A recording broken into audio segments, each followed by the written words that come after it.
Today I'll be talking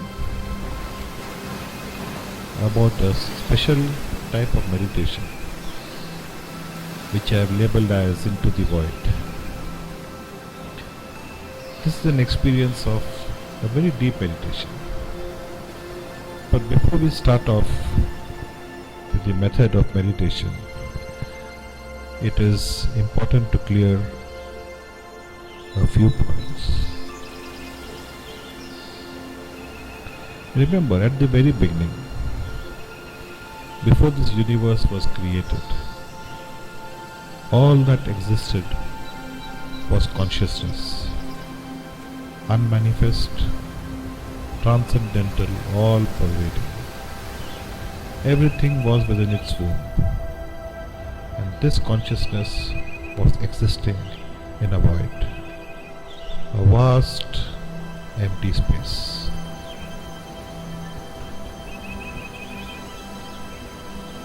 Then a thought arose in this consciousness. Along with the thought, with a sound. This first sound has been called the Om. And with this sound there was a bang. And with this bang the universe was created. The consciousness from being I am became. And this sound, which was an energy, a vibration, outward flowing, a vibration manifest, was created, and now there existed two things: consciousness and energy or prana, which was the creative index. Now this transcendental consciousness and the transcendental energy were the only two to exist, and their interplay along with desire is all that is manifest, and the universe and all that is. This consciousness is commonly known as Shiva, and this transcendental energy or prana or Mahaprana as Devi or Shakti. And this Mahaprana, intertwined with consciousness, descends and creates all matter. In the human, it enters the body through a point which is known as the Bindu, a chakra positioned on the top of the head, top and behind, at that place where the Brahmins keep a tuft of hair.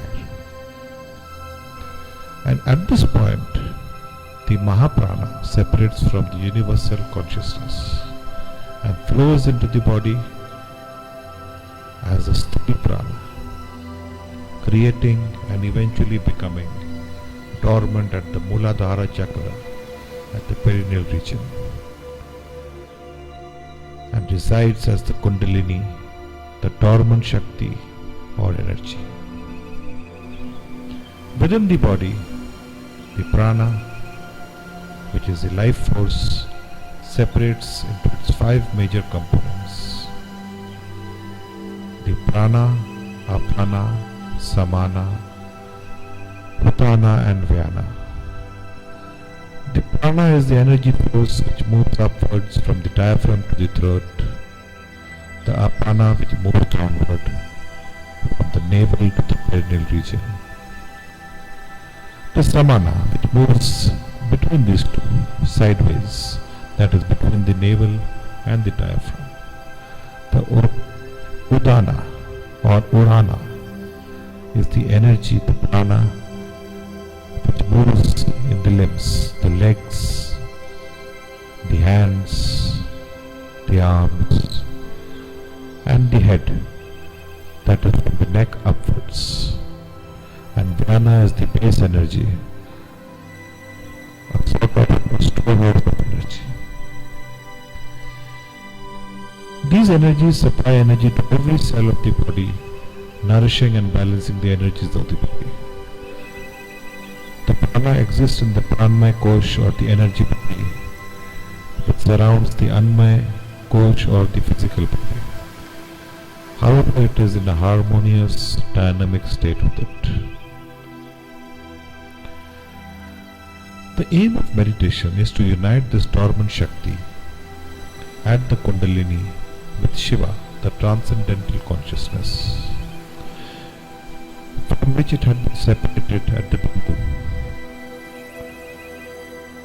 Its union causes the awakening or enlightenment. There are various ways enumerated and elaborated in the various ancient texts, the Vedas, the Upanishads, Patanjali's Yoga Sutras, the Shiva Sutras, Vigyan Bhairava Tantra, and many others, where the methods to unite and facilitate this union are written. None are wrong or incorrect.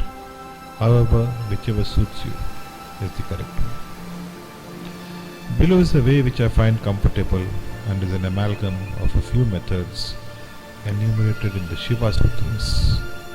The essence is based on the 58th and the 59th shlokas of Vigyan Bhairava Tantra, which in Sanskrit go as follows.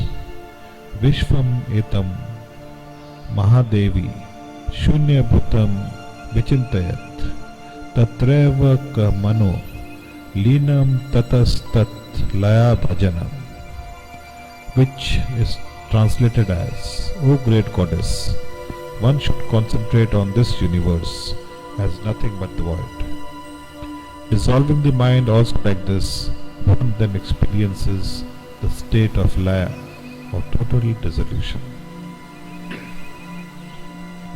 The 59th sutra goes as Ghata Dibhajana Drishtam Bitas Tyaktava Vinikshipat Tatralayam Tat Shanat Gatva Tatralayat Tanmayo Bhavat, which when translated goes as, one should fix his sight on this empty space inside the pot, that is the body, leaving aside the enclosing structure. Thus the pot being gone, the mind will at once be dissolved into the space. Through this dissolution, the mind becomes completely absorbed in the void. Now, before we begin this meditation, certain conditions are best followed. Remember, this meditation is not for the beginners, but for those who have some experience with meditation and are following a routine. This is the next step, the step for expansion. Prerequisites are a calm mind, a dedicated place, and a comfortable time. Do not do it in a hurry. Ask someone to bring you back whenever you are ready from the void. Start with 15 minutes in the void. Remove all metal objects from the body. Wear loose fitting comfortable clothes. Sit in a relaxed posture with the spine erect, either Padmasana or Sukhasana, or whatever you are comfortable with. Just relax. Before we begin the meditation, go through this once more, fulfill these conditions, and then close your eyes and follow my words and just let go.